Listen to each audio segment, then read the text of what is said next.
what I would like to begin with as a starting point of this conversation is, how did you all come to Swamiji? And often when we meet a Mahatma for the first time, there's this incredible experience, or sometimes a very defining experience, that then gets influences the rest of the journey. So how was this meeting with a Mahatma like Swamiji for the first time?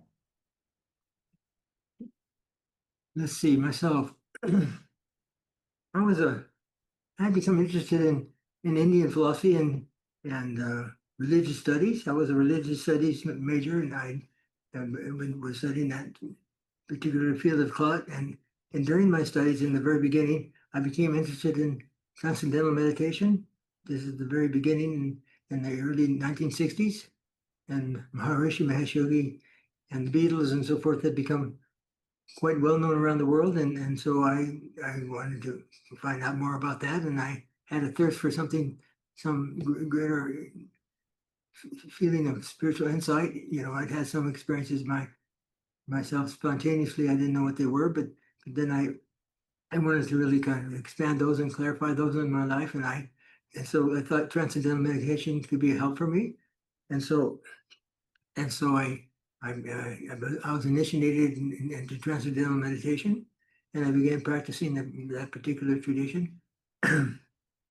And I was very excited, and I got very good results, and I found it very helpful and worthwhile. And so I became more and more enthusiastic about that working with that. And since it was the very beginning in the early days of the transcendental meditation movement, we had the Students International Meditation Society.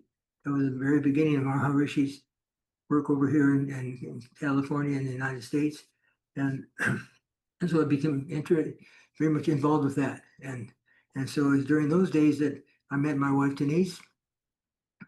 And she wasn't, I met her, and then we became really close together, and we were married. And during that whole period, then she also became a practitioner of Kashmir, not Kashmir, transcendental meditation. And so we both became very enthusiastic about that tradition, and we wanted to become teachers and so forth. And so in order to do that, you had to go to attend a teacher training course in Rishikesh with Maharishi in those days, and and these courses were not very big; they were pretty small, and so Denise and I signed up and went to a teacher training course in 1969 in January. And during that course, at the end of that course, Maharishi he took everybody to Kashmir because it was getting to be very hot in India. March and April in India starts to get pretty hot. And so, since we're in Rishikesh and we were all Westerners, he thought he always ended the courses by kind of going to Kashmir and spending days there and so forth. And so that's what we did. And during that time in Kashmir, he invited our Swami Lakshmanjoo to come and talk to us about Kashmir Shaivism. He had told us that there was a very great living master in Kashmir, a householder. He said he called him a householder saint because he had a house. He wasn't a sannyasi as Maharshi considers himself to be part of that tradition. So, but he wanted us to meet our Swamiji, and so he invited him to give us a talk on the houseboats, and he came and talked to us about meditation and the importance of meditation. And the thing that struck both Denise and I was that his presence seemed to really be quite not special. It was just very whole, very super friendly, but not overly friendly, but just welcoming as a human being. He just was welcoming, and so during that time we were in Kashmir, we had a chance to meet him more than once. There's a birthday celebration and so forth, and we got to be part of that, and we got to know him a little bit better, and just not personally, but just in terms of being in his presence for those days. And then we returned back to the West and continued our lives. And so Denise and I were going to I was going to college at university. First, I was going to junior college, and then from the junior college, I went to the University of California, Santa Barbara, and from there to do my graduate work. I went to McMaster University in McMaster University in Canada. Ontario, Canada, Hamilton, Ontario, Canada, and that Department of Religious Studies in Hamilton was very versed in and had really expanded their areas of thought. And they taught a really strong course in Indian philosophy and Indian traditions and so forth. And that's why I wanted to go there, and I hadn't heard really good things about it. So I applied and I got interest.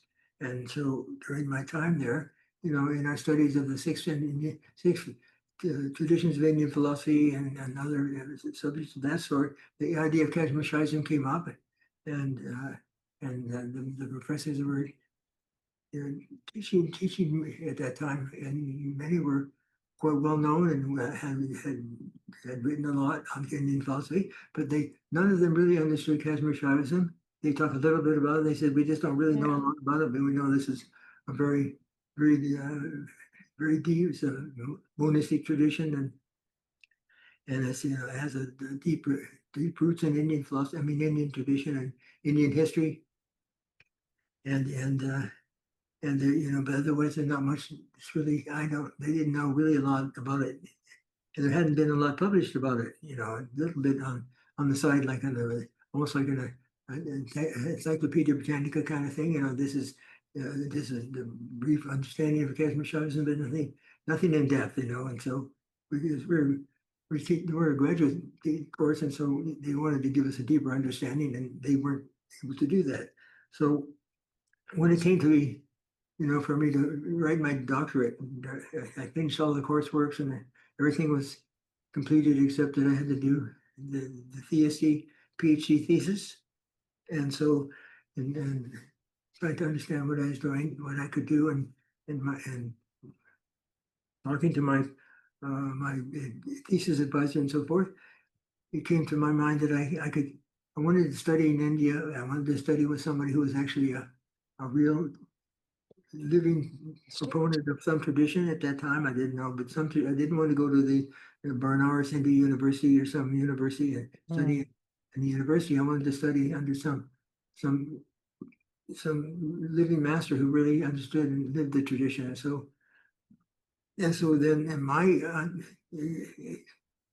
just research and so forth, I came back to this idea that I had met Swami Lakshmanjoo. In fact, and when I had told my team at McMaster University about that experience and so forth, they were all excited about that because they thought that maybe I could go and study with him. From their point of view, that would be a really good thing for me, and they also would be a good thing for the school, for the reputation and so forth. And so they were interested in for my following up on that, if I would be interested in doing that. And so I did do that, and I wrote Saji, asked them about coming to study with him and so forth, and I didn't hear anything. But I just said I'm going to go anyway. That's what I did. So Denise was enthusiastic to also go, and at that time we had been very active teachers of transcendental meditation, and so we had a lot of experiences already in teaching and so forth of that particular tradition, and so we were excited to have a chance to meet with Swami Lakshmanjoo again. I mean, really meet with him and study with him and see if that would be possible. And so, in the meantime, then Denise had gone to. Is this when you started recording the teachings that were there with Swamiji? That's part of the story is coming up here. So then,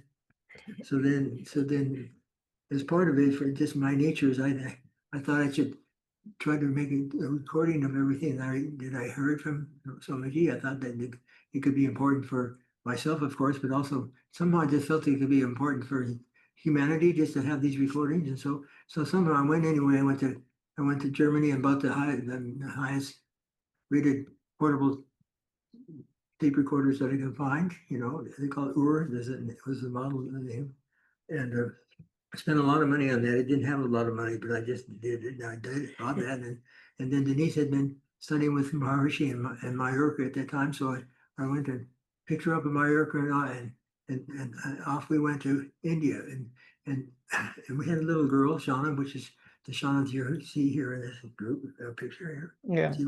She was just, she had been born in 1969. And so she was what, just a few years, 4 years old at the time.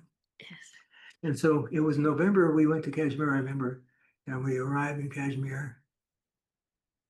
And then Jonah wasn't feeling well. I mean, and the trip and part of the travel and so forth.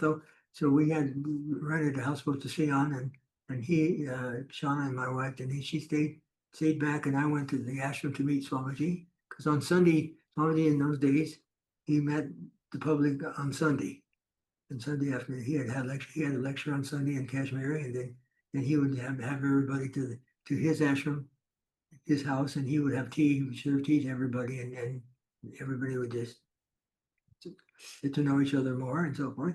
And he would talk to us, and so I went to that Sunday meeting, and he was there, and I saw him, and he was told that I was there to see him. So toward the end of that meeting, he went into the lecture hall where he gave all these lectures. It was just part of his little house. It wasn't a separate big public thing. It was just part of his house. He had set up a room where he would give lectures to more privately.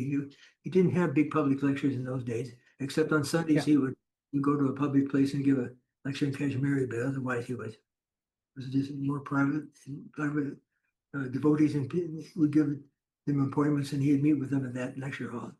So he went into the lecture hall, and he motioned that I should come, and so I went and sat down sit down in front of him and on the floor, and he was there, and then he reached into his fair, and they were on like an over. What would you call it, fair? With a Farron, It's like an over. It's like a Like- warm overcoat, No, but it's- like a long Hmm. kurta, but made out of wool. Yeah. Anyway, he reached into his pocket of that ferret, and he pulled out a picture of our family that I had sent to him, saying that we wanted to come, And he said, I've been waiting for you. And I said, Oh, that's nice. it was a big flash for me, and I Hmm. knocked out my feet actually. And I told him, I said, I know you're that divine reality. I know you're God, and I'm so happy that you agreed to meet with me, and would you possibly teach me Kashmir Shaivism? I have this thesis I'm trying to put together for Kashmir Shaivism, and I'd like your help if you'd help me with that. And he said, yes, I'd be glad to do that. And so then we just kind of set up a time to come and he began teaching Denise and I the philosophy of Kashmir Shaivism. And he would teach us usually once or twice a week, and in that lecture hall where I just was sitting there with Swamiji, and he would lecture, and I would record those lectures. And he gave us all the important. He began by giving us all the important points of Kashmir Shaivism, not based on any particular text, but just the important points he wanted me to understand, and then the Matrika Chakra and the Upayas and all the various aspects that he thought were important. And if you want to understand Kashmir Shaivism, this is the basic entry point of that understanding. So those lectures, he gave those lectures to me, and ultimately we published those lectures in the book Kashmir Shaivism, The Secret Supreme, which you may have seen. That was our first book. We published that. And so then we just Wonderful. Yeah. Yeah. Please go ahead. and Please so go we- ahead. Yeah. And so we continued our studies, and after he finished the initial series of lectures, which comprises the Kashmir Shaivism Secret Supreme, then he started giving lectures on other Texts.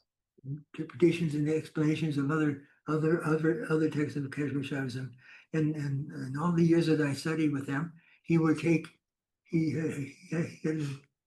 had a photographic memory, and he was a genius in terms of his understanding, and so he would he wanted to explain and reveal the teachings of Kashmir Shaivism, because he knew that he was the last living exponent at that time of that tradition, and he didn't want it to be lost. He knew that he was part of that tradition, and he spent his whole life since he was a little boy actually studying Kashmir Shaivism and practicing Kashmir Shaiva practices, and and he wanted to make sure that this, if he could, that it was saved. And so he was he was quite happy that I had come and I was wanting to really record these lectures.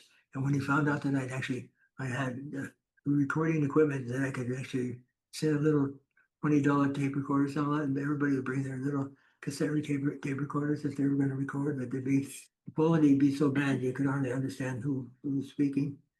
And so Mm. the recording equipment I had was such that we could actually record the lectures, and they would be really very understandable and clear to the person who's listening to them.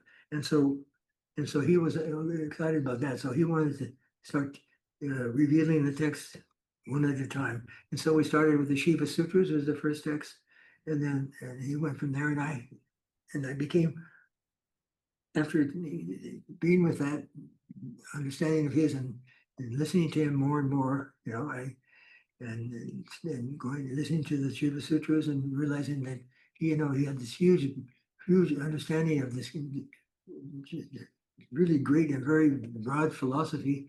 That this is a chance for me to not only learn that, but if possible, to preserve it, to record it and preserve it. So Denise and I, we discussed this together, and I decided that what I wanted to do was, instead of going back to a master and finishing the doctorate, which would take 2 or 3 more years and so forth, I wanted to try to stay in Kashmir and be in Kashmir and continue my studies with Swamiji. And so he was agreeable to that. He thought that was a good idea. He liked that, and so that's what we did. We decided we were going to stay, and so we just began organizing our life, and by his blessings and blessings of Lord Shiva, somehow everything started to really fall into place. And so the visas and the things that we needed to do to go to India, which is not easy to get, we all the paperwork and all that things went. So we were able to actually move back to Kashmir at one point after about a year of preparation and so forth. We were able to actually move to Kashmir to continue this business that we had started, and which made it possible for us to actually live in Kashmir, which is what we wanted to do. And so we just, at that time, in this timeline of things, we were able to move back to Kashmir, and we chilled everything and that we had in the United States, and this finished it all, wrapped up our life, and moved to India, and began our business, began our work there, and by his blessings, we were able to stay there about 15 years, of studies and so forth, and recording some of these lectures and so forth. And we're able to be there until all this militancy of Kashmir, that started to really happen. That became to be more and more pronounced and so forth, and became less safe for Westerners to be in the area and so forth. And so at one point we were kind of forced to leave because of the situation happening on the ground. But otherwise, during that period of 15 years, we recorded. Swamiji had set out all the texts that he wanted to reveal. That he thought they were really important to make known to the West, to save the tradition. And so he knew everything by heart. So we would just go from one text to the other, and we almost finished everything except by the time we left. There's a few little things that had to be done, but otherwise we had hundreds of hours of about 500 hours of tapes that we done, and we didn't have videos at that time, but in terms of audio, we had all these audio recordings, and those are the recordings that we've been, working to translate and make possible and bring out to the world. Because after we after these 15 years in work, and when we finally did leave, and then we had to come to the West and went and he had met with Swamiji a few more times, and we were able to video those meetings in those days. That was a few years later, so we had some lectures of Swamiji on videotape, with like the Bhagavad Gita and the Paramarthasar and a number of lectures he gave, which now is part of this wisdom verses of Kashmir. Those were all recorded at a later date, and they were all videotaped. So these are the videos we have of him. And at that time, then he had told me, because I had told him that he had asked me at one point what I wanted to do, with my future, what I plan to do, after this is done. And still things were kind of in a turmoil in Kashmir, so it wasn't like us. We were meeting with Swamiji and actually in Nepal, because it was still unsettled in Kashmir. We didn't feel safe to go back there at that time, so we met him in Nepal, and so he asked what I was going to do, and I told him that I'd wanted to go back and actually before that I'd built the house for my family just next to the ashram, which is really I hardly get a chance to live in, but it was a really nice house, and so I thought that I was going to go back and live in that house and raise my daughter and just be there. My daughter Shauna, she was in high school at that time. She'd been her whole life had been in Kashmir, and she had all her friends were there, and so we were really, we felt like we're Kashmiris more and we're Westerners in that way, and so we thought we'd go back and live and be in Kashmir. He said, no.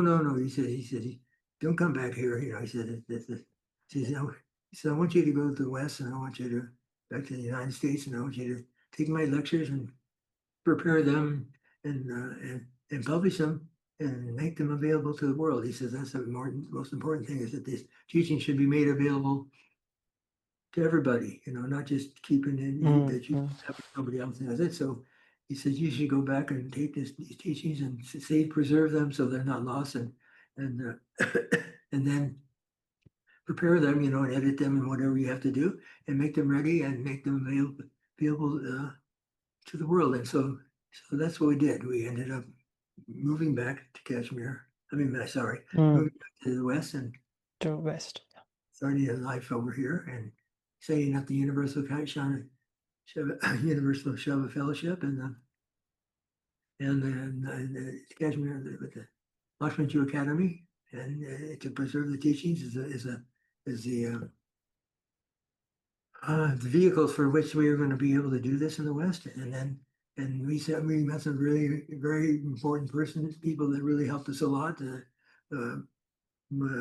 George Borsalar and Claudia, they were a team that came and joined us, and because we were a nonprofit at that time in the United States, we were able to, and we invited them into the West to immigrate to the United States as our priests. He said they're priests and we need them to come and help us with our practice, rituals and so forth. And they were, because of the openness in the United States with religious teachings and being able to bring them into the country, so they were able to get their immigration status to the United States, and they came and they moved here, and so we've been working together, George and Claudia, and then my family, and now my son he's also been part of this, and he's now actually heading the editing and editing the work and of the fellowship, but it's really, that's the team. The team is our family and George and Claudia.